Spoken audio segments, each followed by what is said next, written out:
Corinne Luxembourg, bonjour. Bonjour. En quoi l'espace public est majoritairement conçu pour les hommes? Oula, voilà une sacrée question.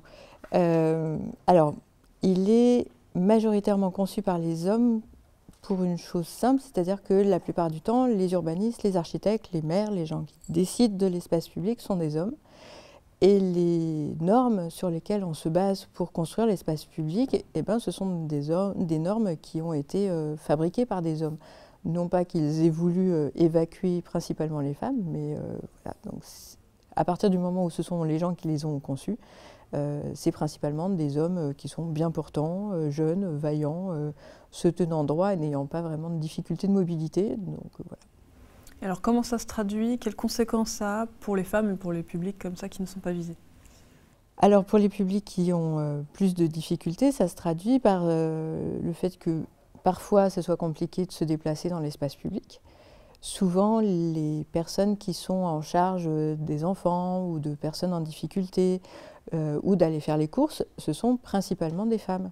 Et donc, ce sont elles qui se retrouvent à devoir éprouver l'espace public avec les difficultés qu'il présente, que ce soit des trottoirs qui sont trop petits, enfin pas assez larges, des trous dans la chaussée, des éclairages qui ne sont pas suffisants, voilà, des choses comme ça qui sont des choses, somme toute, assez basiques, mais qui font qu'il y a une discrimination dans les mobilités. Et qu'est-ce que ça a comme conséquence et comme effet pour les femmes de ne pas être totalement à leur place dans l'espace public?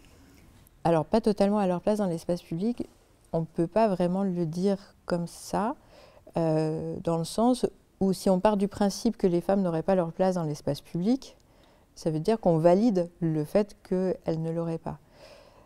Le fait est que, quels que soient les moyens de se déplacer, ou l'âge que l'on a, ou le moment de la journée où on va se déplacer dans l'espace public, le fait est qu'on fait sentir qu'a priori, notre place n'est pas la bonne. C'est-à-dire que si on se déplace dans l'espace public la nuit, par exemple, les injonctions sont très fortes à dire « qu'est-ce que tu fais à cette heure-là ?»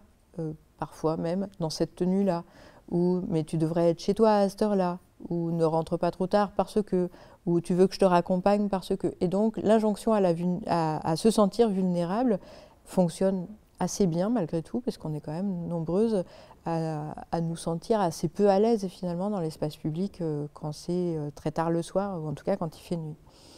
D'autres moments peuvent être par exemple certains endroits où on va sentir qui ne sont pas forcément des espaces publics, mais je pense par exemple à des clubs de grands entrepreneurs ou de grands décideurs qui sont particulièrement masculins. Si on est une femme et qu'on entre dedans, on ne s'en sent pas à notre place et on le fait bien sentir. Je dis ça parce que souvent on dit oui, mais c'est souvent les cafés. Mais il n'y a pas que les cafés en non-mixité de fait.